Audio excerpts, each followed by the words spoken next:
My name's Cameron. This is Caleb. Hi. And you're watching PITCAM TV.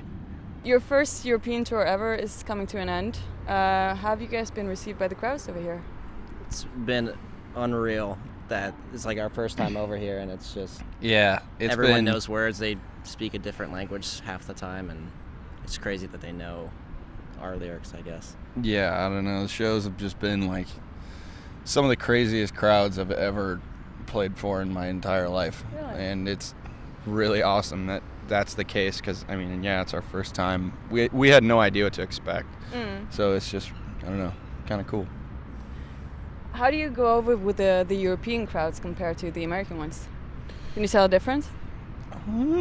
I think they're a I little feel like they're crazier. Yeah. I feel like they're more receptive to, like, the show as a whole. Like, Okay. they want to get more involved and... I feel like they're more excited than Definitely. American crowds are kind of just like they watch the show and kind of stand there and look at you. When over here they get more involved than. Yeah, it doesn't matter if it's like a big show or a small show. Everyone is out there losing their minds, and it's cool. A lot of bands tell me that the American crowds are kind of spoiled.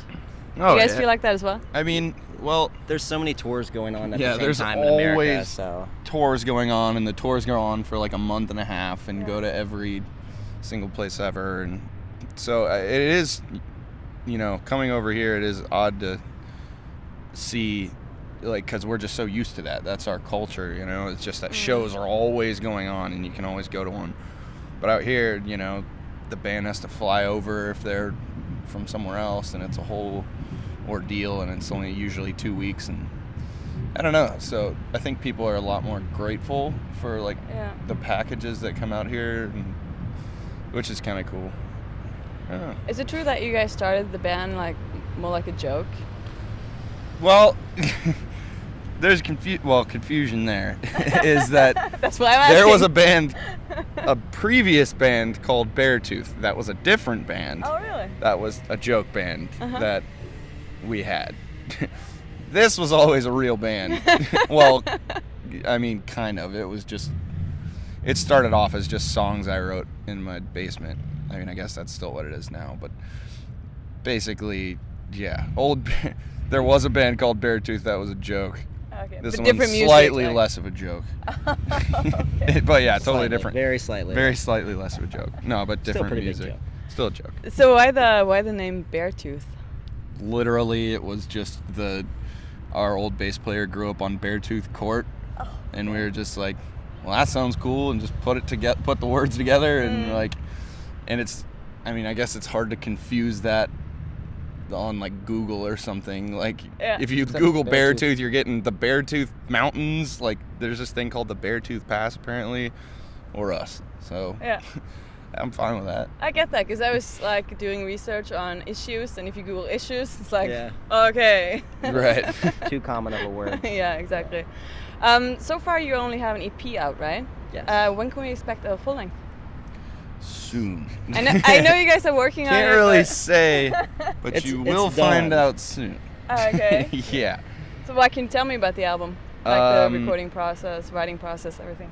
Same as the EP. It's just I pretty much go downstairs into my basement in my studio and just write songs about whatever I'm feeling at that point in time, and I mean that's what the full length is. It's just the same thing. I did one song with the producer John Feldman. He co-wrote and produced a bit of one track, but other than that, it's just the same process as the EP. It's kind of me by myself with my thoughts and string things and rock and roll. Just rocking in your basement. Just rocking by myself. So have you decided on the title? Is it gonna be called Disgusting? Yeah, it's called Disgusting. Okay.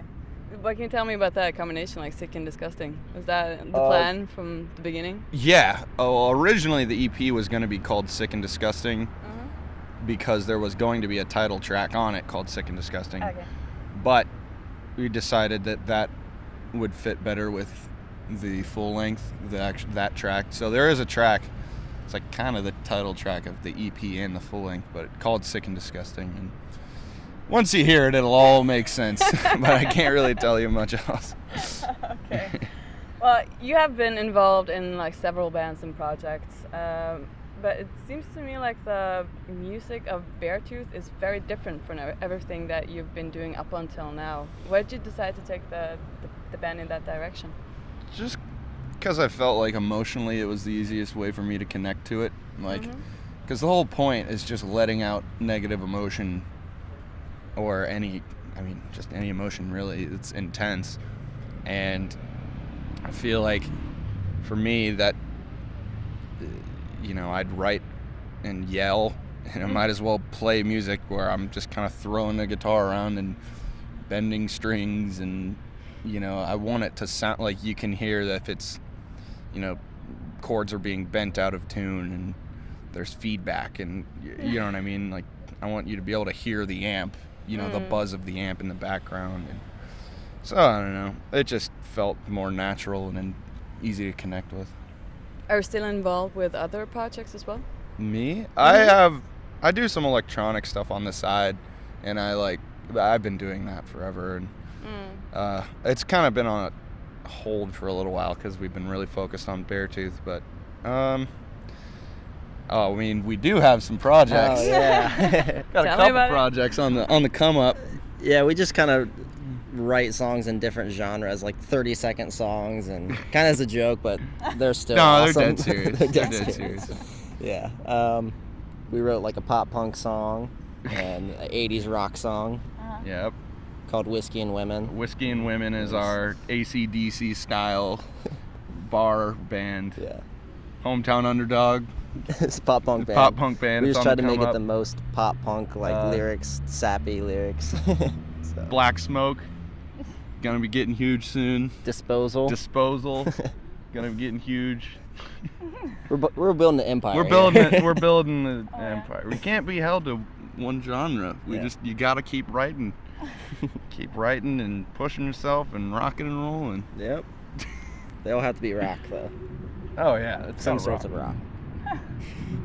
Well, Caleb, you've sort of worked your way up to becoming a frontman. I mean, you from starting out as a keyboard player with Attack. Do you feel like you've sort of found your place now as a frontman and songwriter? I don't. Are you gonna move on to the drums next? I mean, it depends on the band. For this band, yeah, just because. I mean, it's the music in itself is just me writing my emotion. So it makes sense for me to be singing it. But I don't know. Who knows? I mean, I guess I've become comfortable with like being on the stage and to an extent. But hey, I'd love to play guitar in a band. I already play bass in Jimmy and the Jams. Yeah. Which is another one of our side bands. Why not? So what do you guys have coming up after this tour? Warped Tour in the summer. We have like a month. Doing the whole thing? Yeah. It's like a month and a half off once we get home from here, and then we're doing the whole Warped. It's gonna be hot and sweaty. Mm-hmm. And then in the fall, we don't really have much planned. Yeah. We're in the works of things. Yeah. But more or less, we're just gonna be playing a lot of shows. How important is Warped Tour in the U.S., to sort of break out as a band? It's huge, yeah. It's literally probably the biggest tour for a band to break. I mean, it's kind of like Eminem did it back in the day. Katy Perry's done it. Like, there's Blink-182. There's all these legendary artists that have done it. When they were a small band, and it really helped them out. It's like band boot camp, kind of. Yeah. Yeah. A lot of bands kind of, I don't know. I feel like a lot of bands break up if they have a bad time on Warped Tour, which is kind of easy to do, just because it's so hot. You get up at 8 o'clock in the morning, and it's basically boot camp for bands.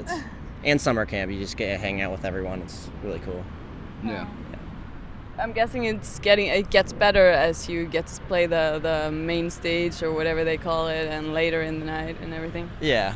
I mean, it just depends. I mean, whatever stage you're on, as long as you're having fun. And I mean, I've seen, huge bands that choose to play smaller stages because they just prefer it. Like, I mean, every stage just has a different vibe, What do you guys prefer, like the small club vibe or the bigger stages? I love small clubs. Personally, I just like this. Yeah, small clubs, crazy shows. I'm fine with it. I mean, big shows are cool, but it's a lot harder for them to be out of control, and like people can't really stage dive when there's a big barricade and get up to the mic and sing, and security guards don't understand that it's like no one's trying to hurt anyone else, or we're just trying to have fun and express ourselves. It's a lot more personal. I like personal shows where literally you can reach out and touch the person in the crowd, and there's like no separation. Yeah, house shows, floor shows, small clubs, like it's great. Do you have a favorite show thus far? Over here? Yeah, like all over. It's tough. There have been some crazy over shows. Here, Amsterdam was nuts. Yeah, it was crazy. Amsterdam was nuts. London was nuts. Man, I don't even know. Like, there've been pretty much every show so far has been pretty wild. In Texas, there's always crazy shows there. Yeah, I really like Texas. In Atlanta, Georgia, it's one of my favorite places to That's play. probably my favorite place to play is Atlanta, Georgia. Yeah. So. Yeah. We can expect you to come back here. Yes. Oh, yeah. We will definitely be back here. This was I hope so. This is my so first time much over fun. Here also, so. Yeah, I love it over here. Sounds good. Thank you so much. Yeah. Well, you're welcome. Has the album helped you shake the emo image? I guess so. I've never really cared about any of that stuff. You know, some people called us glam, and some people called us emo, and some people called us shit. So you know, it's all right. For me, we're just Black Veil Brides. So whatever people want to call us, it doesn't really matter to me. All that subgenre stuff, I don't think I could even keep up with it. There's so many now that even from the time that, you know, now I'm removed from it, you know, there's new stuff that I don't even know about. So maybe, you know, we'll be some other crazy genre tomorrow. Who knows what the new thing will be.